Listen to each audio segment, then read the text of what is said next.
Dear student, स्वागत है आप सभी का हमारे ऑनलाइन क्लास प्रतियोगिता संसार में। आज का हमारा अध्ययन विषय है सुदूर संवेदन एवं भौगोलिक सूचना तंत्र और इसमें हमारा फर्स्ट क्लास है सुदूर संवेदन का अर्थ, परिभाषा और विषय क्षेत्र।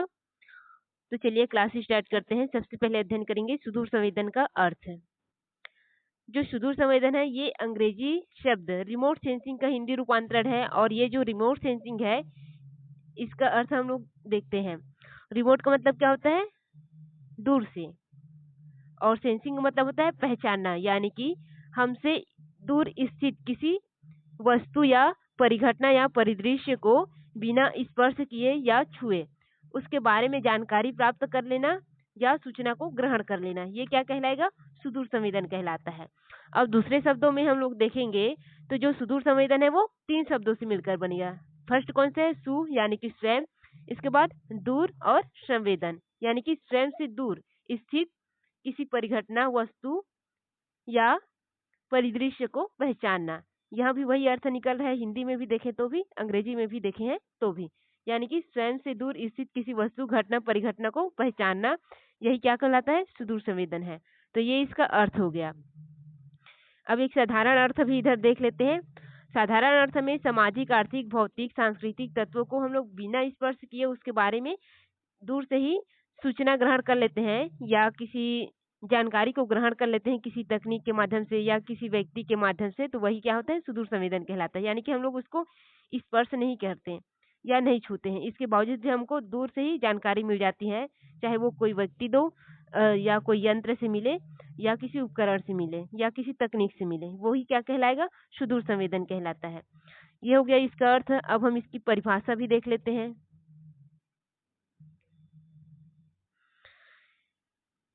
अगला है सुदूर संवेदन की परिभाषा।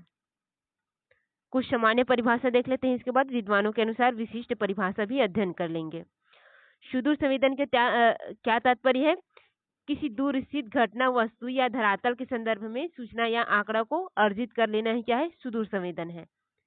फिर है दूसरे शब्दों में सुदूर संवेदन का तात्पर्य है बिना किसी भौतिक संपर्क के, यानी कि हम उसको टच नहीं करेंगे फिर भी उसके बारे में जानकारी एकत्र करेंगे, चाहे वो किसी वस्तु हो या घटना हो, वही क्या कहलाता है? सुदूर संवेदन कहलाता है। ये हो गया हमारा सामान्य परिभाषा जो कि हम अर्थ में भी अध्ययन किए हैं।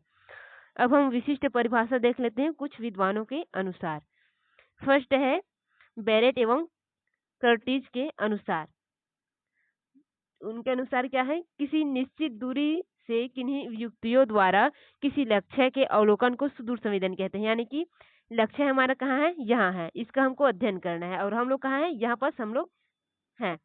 तो हम लोग क्या करेंगे? इस निश्चित दूरी में स्थित जो घटना, परिघटना या दृश्य है उसको किसी युक्ति, जैसे कि हमारे पास यंत्र में मोबाइल वगैरह हो गया, लैपटॉप वगैरह हो गया, या कोई व्यक्ति जो हमको सूचना दे यहाँ से, तो इसके माध्यम से हम जानकारी ग्रहण कर लेंगे, उसका अध्ययन कर लेंगे, तो वही क्या कहलाएगा? सुदूर संवेदन कहलाएगा। ये हो गया इनके भाषा में। फिर दूसरा है लिंटज महोदय और सिमोनेट महोदय के अनुसार। तो इन्होंने क्या कहा है? बिना छुए या संपर्क के किसी वस्तु के बारे में भौतिक आंकड़ों की प्राप्ति करना ही सुदूर संवेदन है। यानी कि कोई वस्तु है, जैसे कि हमारे धरातल की जो परतें हैं वो क्या है? उसको तो हम लोग छू नहीं सकते, जो आंतरिक परतें हैं, केवल बाह्य जो ऊपरी मृदा है उसको हम लोग छू सकते हैं।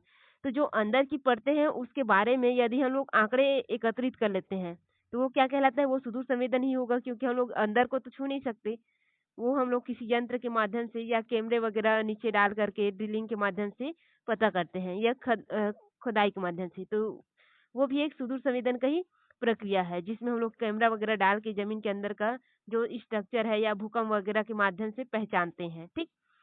अब फिर है अगला फिशर महोदय के अनुसार। तो इनके अनुसार सुदूर संवेदन एक ऐसी कला या विज्ञान है जो किसी संपर्क के या किसी बिना संपर्क के किसी वस्तु के बारे में जानकारी प्राप्त करते हैं। अब यहाँ पर इन महोदय ने कला या विज्ञान शब्द का प्रयोग किया है, तो इसको थोड़ा सा ध्यान रखना। फिशर महोदय ने क्या कहा है?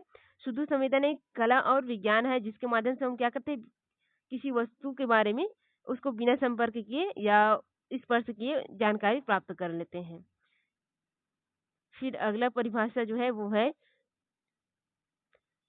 कोलवेल महोदय के अनुसार।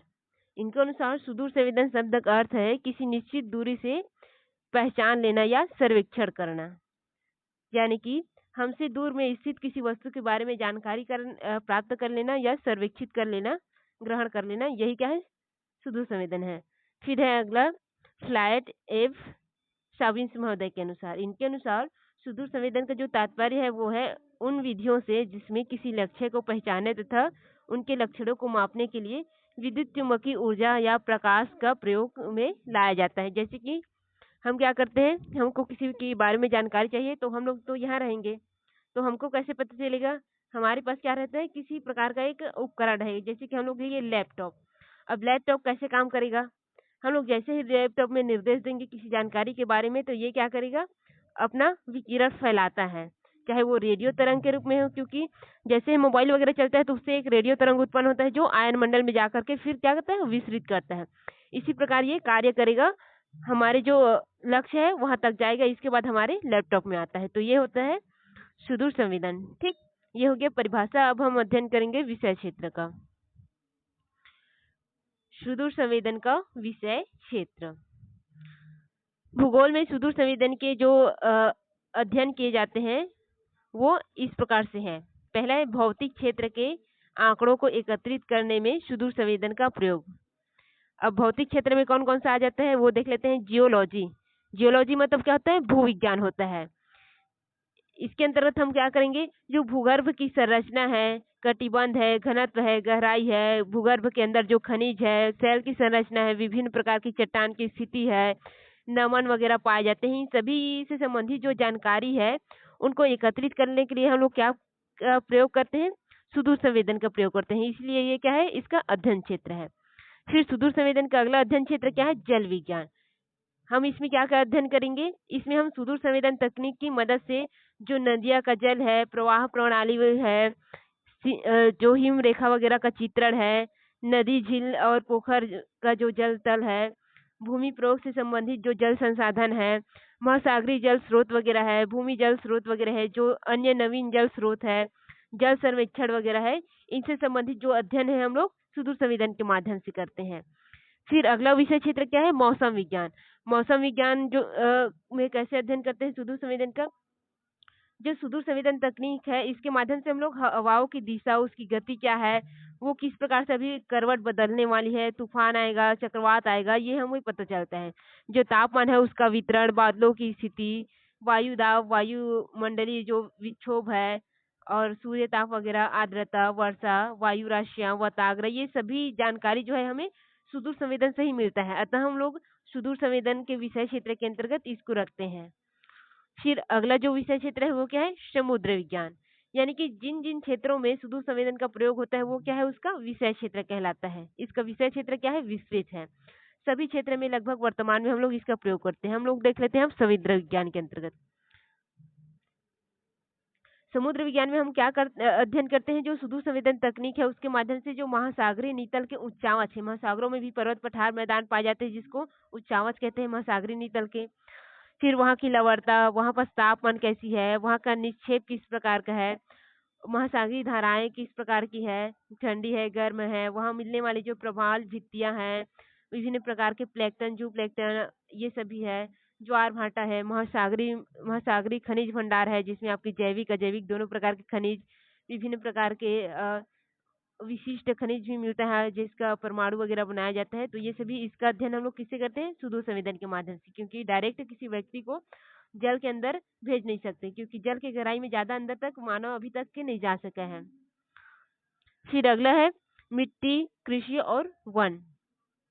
तो सुदूर संवेदन के माध्यम से मिट्टियों की निर्माण किस प्रकार से हुई है, किस प्रक्रिया के माध्यम से हुआ है, किन किन पदार्थों से उनका निर्माण होता है, मिट्टी के प्रकार किस प्रकार का है, उसकी जो उपजाऊपन है वो कैसी है, मिट्टी का जमाव किस प्रकार का है, आग्नेय अवसादी या रूपांतरित चट्टानों से मिट्टी का जमा हुआ है, मिट्टी का जो अपरदन वगैरह है, मिट्टी का क्षरण इत्यादि है, कृषि के लिए वो मिट्टी उपयुक्त है कि नहीं, कृषि फसलों के उत्पादन किस प्रकार से उस क्षेत्र में होगा, वनस्पति जो और उसके प्रकार वगैरह है, इन सभी संबंधित जो जानकारी किससे मिलते हैं, हमको सुदूर संवेदन से मिलता है। तो ये भी क्या है, इसका अध्ययन क्षेत्र में है। फिर है मानचित्र कला के क्षेत्र में सुदूर संवेदन।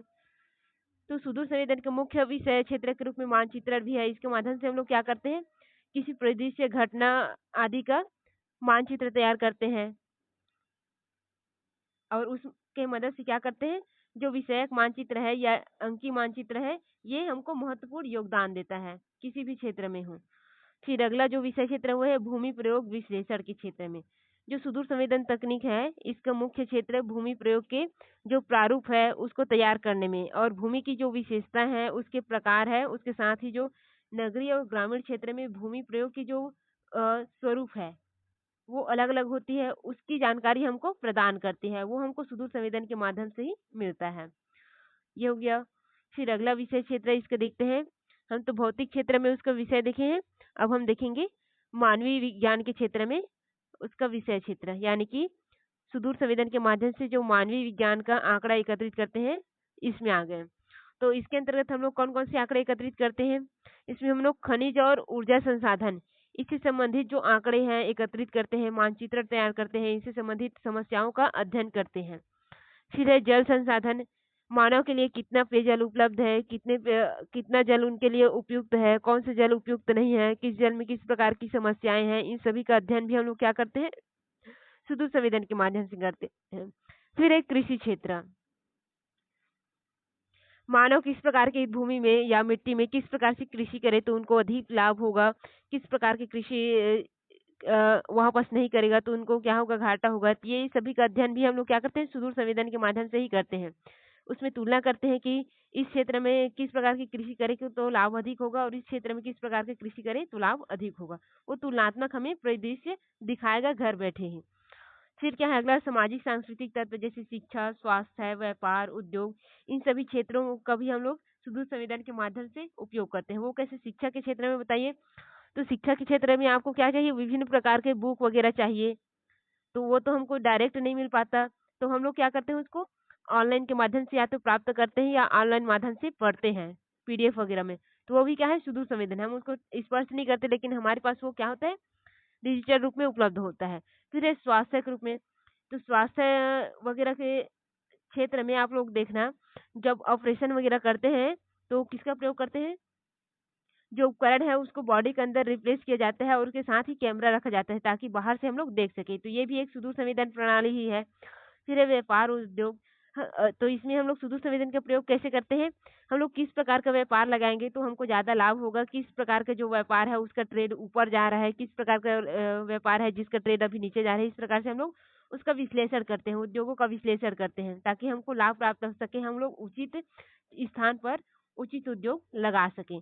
तो ये सभी क्या है, सुदूर संवेदन का विषय क्षेत्र है। तो ये हो गया सुदूर संवेदन का विषय क्षेत्र। अगला क्लास हम अगले इसके सिलेबस के अकॉर्डिंग चलेंगे। धन्यवाद।